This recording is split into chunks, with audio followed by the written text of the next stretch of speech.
오늘은 일단 그 설정한 주제는 임대차 재계약에 대한 내용이에요.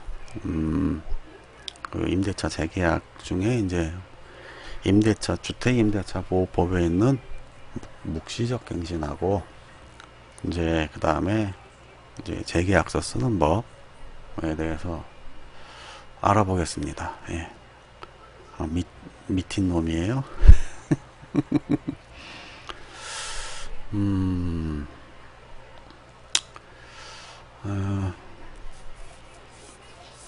그래서 요거는 지난주에 한참 이제 매일 방송할 때 이제 여기 들어오신 이제 시청자분들이 질문을 많이 했던 거예요. 그래서 이미 설명을 드린 거긴 한데 이제 그때는 이제 그냥 이벤트성 방송이었고 이제 오늘부터는 이제 다시 이제 정규 방송으로 들어갔으니까 설명을 드리도록 하겠습니다.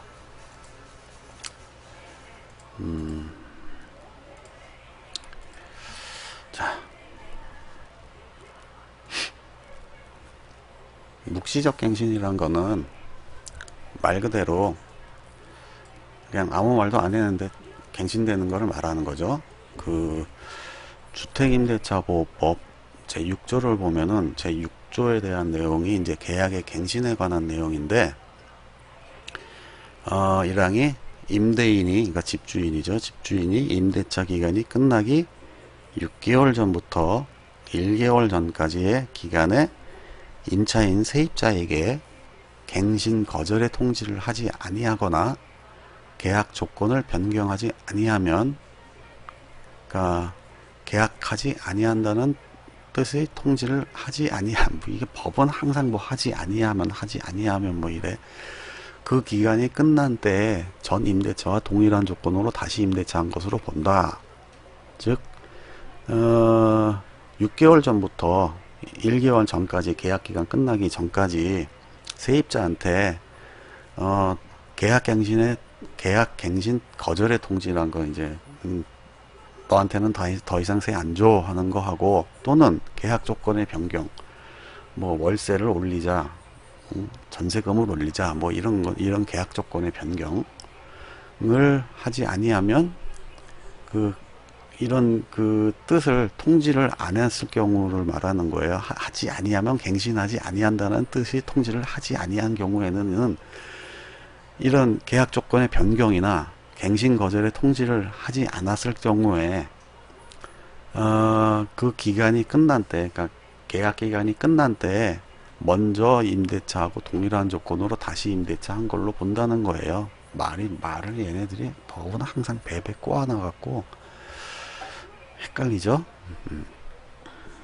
또는 반대로 그러니까 세입자가 임대차 기간이 끝나기 1개월 전까지 통지하지 아니한 경우에도 또한 같다. 그러니까 집주인뿐 아니고 세입자도 6개월 전부터 1개월 전까지 어떤 뜻을 통지하지 않으면은 자동으로 먼저 계약한 조건하고 동일한 조건으로 재계약한 걸로 본다라는 그 조항이 주택임대차보호법 제6조 1항이에요. 그래서 제1항 이거의 경우 임대차 존속기간은 2년으로 본다. 주택임대차는 기본기간을 2년으로 보거든요. 그래서 2년으로 보는 거고요. 단 사망이 이제 예외 조항이에요. 이익의 차임행에 달하도록 연체하거나 그 밖에 임차인으로서의 의무를 현저히 위반한 임차인에 대해서는 제1항을 적용하지 않는다라고 돼 있어요. 제1항 이거 묵시적 갱신을 적용하지 않는다라는 거죠. 사망은 어땠을 때 2달분의 월세를 안 냈거나 임차인의 의무를 현저히 위반한 경우, 임차인의 의무를 현저히 위반했다라는 거는 제가 지난 시간에도 설명을 드렸는데 그 임차인의 의무 중에 3가지 의무가 있었죠. 뭐 선관주의 의무, 통보의 의무, 그 다음에 원상복구의 의무, 뭐 이런 게 있는데 그 중에 이제 현저히 위반한 거에 속하는 게 이제 대개 이제 선관주의 의무를 위반을 해서 집주인 허락도 없이 멋대로 막 뭘 개조를 했다거나 뭘 허물어 구조를 변경했다거나 아니면 뭘 부쉈다거나 뭐 이런 경우 있죠. 그런 경우가 임차인의 의무를 현저히 위반한 경우에 해당되는 경우가 많아요. 그리고 기준이 되는 날은 임대차 계약서에 적혀있는 계약기간 중 그 종기일이라는 거는 이제 계약기간 끝나는 날, 끝나는 날부터 다시 시작하는 거예요. 요게 이제 묵시적 갱신이란 거고, 그럼 이제 사례를 한번 볼게요. 자, 25일 후에 계약 기간이 끝나는데 자동 연장이 된 건가? 한 달이 안 남았잖아요. 6개월부터 1개월 전까지라고 돼 있죠. 근데 25일 남았으면 한 달도 안 남은 거잖아요. 자동 연장된 거예요. 이런 경우에는. 그 다음에 35일 후에 계약 기간이 끝나는데 이런 경우 한 달이 좀 더 남았죠. 이런 경우 이제 자동 묵시적 갱신이 안 된 거예요. 며칠 더 버텨야 되죠. 그 다음에 이제 흔히 요런 질문 많아요. 3번 질문 이제 보면은 현업에 있을 때도 이제 많이 봤는데, 계약 기간이 이제 몇 달 안 남았는데 집주인한테 연락을 해야 되는가? 굳이 연락할 필요 없어요. 결론부터 얘기하면은. 그러니까 만약에 내가 이사를 가야 될 사정이 생겼다. 그럼 연락을 해야 되죠. 근데 내가 이 집에 더 살고 싶다. 그럼 가만히 있는 게 돈 버는 거예요. 요즘 같이 이제 전세난이 심한 때는, 괜히 연락해서 저 계약 기간 끝나가는데요. 그러면 집주인이 까먹고 있다가, 그렇지 참, 이번에 참, 전세금 좀 한번 좀, 손 좀 봐야죠. 뭐, 괜히 전세금만 올려요. 긁어 부스럼 만들어. 그러니까 전세금을 올려줄 여력 없으면, 여력이 있으면 연락해도 상관없고, 집주인이 고마워하겠죠. 올려줄 여력이 없거나 그냥 가만히 있으면은 돼요. 가만히 그냥 넘어가길 바라는 게 최선이에요. 그리고 이제 요 1번 같이 이제 묵시적 갱신이 됐어. 된 후에 이제 집주인한테 연락 오는 경우도 이제 종종 있죠. 그러면 뭐 묵시적 갱신 됐는데요. 저 2년 더 살 건데요. 그러면 집주인들이 뭐 무슨 소리야? 아직 한 달도 안 남았는, 뭐 한 달, 저 계약 기간도 안 끝나는데 무슨 묵시적 연장이야? 그러는데, 한 달 전부터는 묵시적 갱신이 되니까, 이런 경우에 이제 당당히 주장하셔도 돼요. 뭐 난리쳐도 할 수 없어요. 뭐 내가 더 살겠다는데, 법적으로 보장된 권리거든요, 이거? 근데 이제, 딱 연장된 기간만큼만 살 가능성이 높죠. 이제 다음 기간 다 되면은 주인도 정신 바짝 차리고 있다가 이제 6개월 전에 미리 연락을 하겠지. 뭐 내용 증명을 보내던가. 근데 안 그럴 수도 있어요. 집주인이 뭐 정신이 없거나 바쁘거나 해갖고 또 깜빡해갖고 또 넘기는 수 있어. 그럼 또 살 수 있어요. 그렇게 하면서 이제 계속 줄구장창 살 수도 있죠. 재수 좋으면. 아무튼 묵시적 갱신은 그러니까 월세를 안 밀리고 집을 아주 그냥 험악하게 쓴다거나 그런지 않은 다음에는 이제 누구나 이제 세입자라면은 가질 수 있는 권리입니다. 그러니까 그 권리를 당당히 찾는 거에 대해서 뭐 이렇게 미안해하거나 그럴 필요 없어요. 이건 원래 세입자 유리하라고 만든 법이거든요. 그래서 주택임대차보호법을 보면은 임차인한테 유리한 규정이 많고요. 그리고 이게 민법의 특별법으로 되어 있기 때문에 우리나라는 이게 특별법을 우선하는 원칙이 있어요. 그래서 민법하고 주택임대차보호법하고 두 가지가 이렇게 부딪히는 경우가 있을 때는 주택임대차보호법이 우선이고, 그리고 이제 임차인에게만 유리한 규정으로 되어 있기 때문에 그게 이제 한쪽 면만 유리한 그 강제 규정이 많아요. 그래서 편변적인 강행 규정이라고도 얘기를 하고요. 그리고 그 주택임대차보호법 보면은 이 법에 반하는 불리한 약정 무효라는 조항도 있어요. 그러니까 가령 예를 들어서 특이하게 뭐 묵시적 갱신은 없는 걸로 합의한다. 뭐 이런 조항을 넣대거나 그런 조항들은 무효예요. 원청적으로. 특이하게 넣었어도. 또는 어, 뭐, 뭐 불리한 규정 많죠. 음, 월세를 뭐 한 달만 빌려도 나간다. 뭐 이런 규정도 넣을 수도 있는 거고, 그런 거는 이제 세입자한테 불리한 거니까 그런 조항들은 다 무효로 이게 대항할 수가 있어요. 그 특약을 넣었어도. 질문은 조금 이따 받을게요. 그리고 이제 요거 이제 중요한 겁니다. 계약서 새로 작성하는 방법. 이제 이제 살고 있는 집에 계속해서 이제 살 경우에 집주인이 뭐 계약서를 새로 씁시다 요구하는 경우도 있고, 또는 또 뭐 보증금을 올려줬거나 그래가지고 이제 그 보증금이 변경됐기 때문에 계약서를 새로 써야 되는 경우가 이제 종종 있고, 종종 질문을 많이 받아요. 이거 여기 보시면 아시겠지만은 계약서를 새로 쓰는 방법은 세 가지가 있어요. 세 가지. 그러니까 첫 번째는 기존에 있던 계약서를 없애버리고 완전히 새로운 계약서를 작성하는 방법이 있고, 두 번째는 기존에 있던 계약서는 그대로 놔두고 그러니까 올린 보증금 부분만 따로 계약서를 작성하는 방법이 있고요.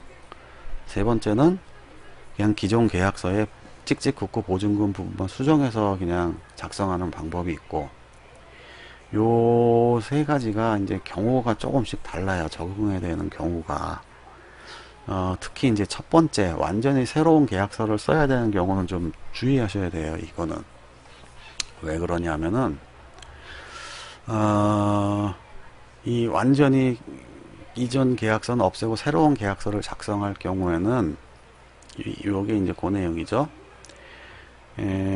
요래도 되는 경우, 새로 써도 되는 경우는 재계약일 현재에 뭐 등기사항 증명서를 떼보거나 해가지고 아무것도 없이 깨끗할 경우,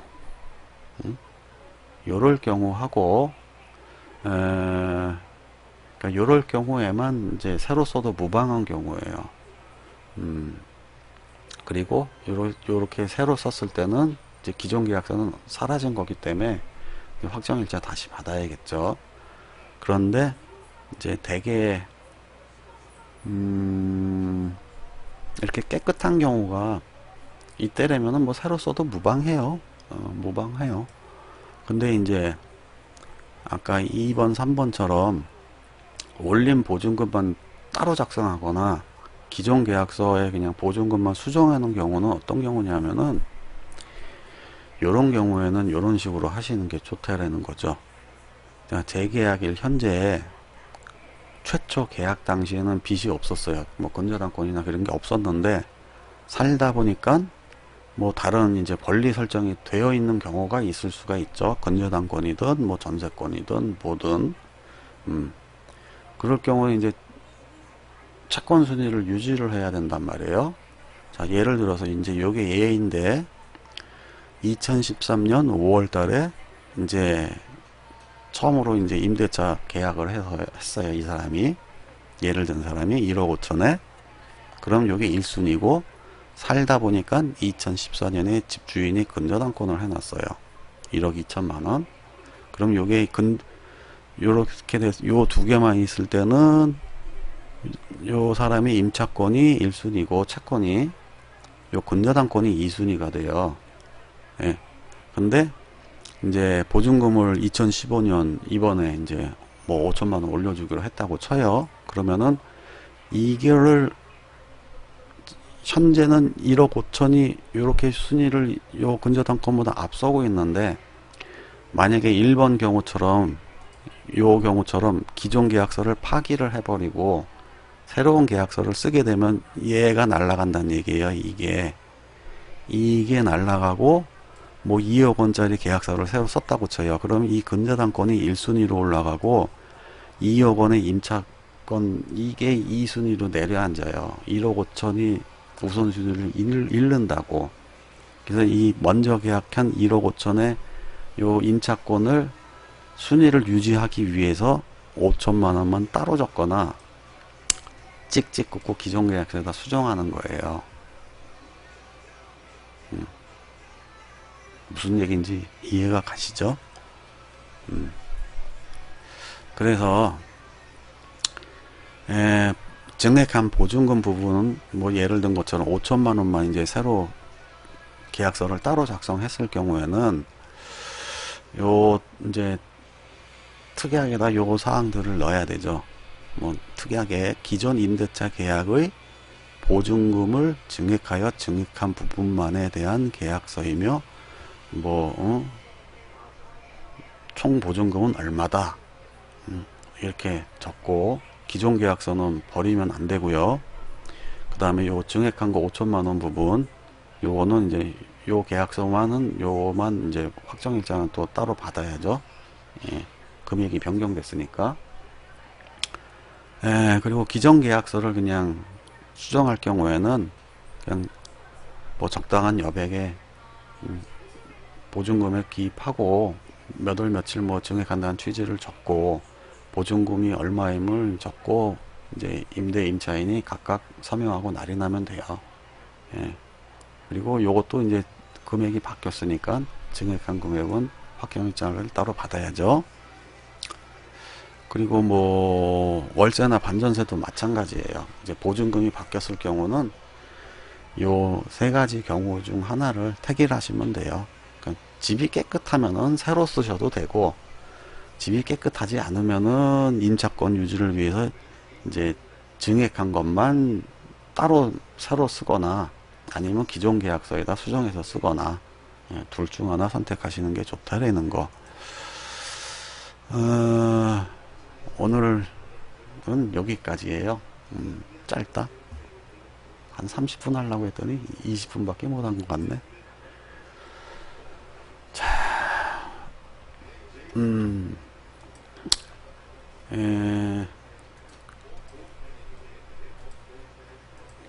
뭐 어려운 건 없죠.